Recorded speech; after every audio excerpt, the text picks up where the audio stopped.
Interesting, I guess. I mean, honestly, we don't spend a lot of time looking at that. We're oftentimes asked, well, when are you guys going public?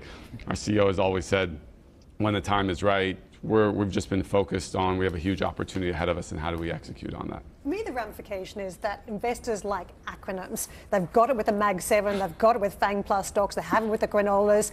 And if the market starts to peel off and get a little bit nervous, then investors stick with some of the names they know. And we've just seen in this valuation that OpenAI is going for, that is stretching for, despite the market somewhat uncertain as to where we're heading, they're still willing to hold a handful of stocks. NVIDIA, another example overnight. So are you seeing that where investors are still optimistic on your company in the private markets, but they're a little bit more cautious around other AI players?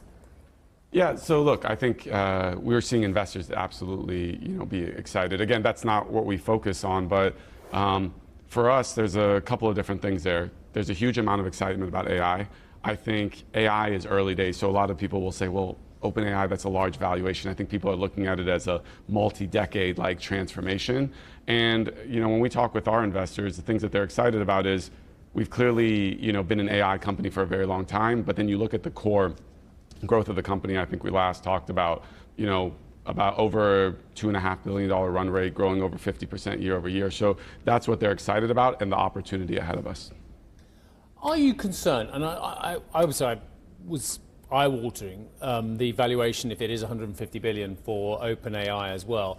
Your company has all kinds of numbers out there being floated around about what you're worth. I think the last funding round you were worth around about $43 billion, is that right? Sure. That was in September 2023, the $500 million plus Series 1 financing. But again, I've seen another figure saying worth about $35 billion as well. Are you worried? Look, obviously, every founder, every owner, every leader of these companies wants a great valuation, but you don't want a valuation that's going to see the bubble bursting as well. Do you think that the exuberance of people, everyone looking for an AI strategy, is leading to valuations which could give us a year 2000, 2001 type experience again?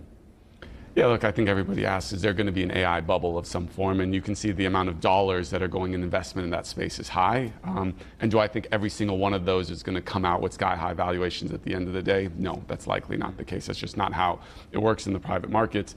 Honestly, though, I don't spend a lot of time worrying about things that I can't control. From our perspective, it's been, how do we just invest in the opportunity with our customers? How do we keep growing? And I think investors are also realizing, sometimes it's fickle, but it's like whether you want to call it the Industrial Revolution, build out a telco, lots of CapEx, kind of huge amount of investment. And they're all like, when's the revenue coming? When's the revenue coming? Some of these things are going to take years, if not decades.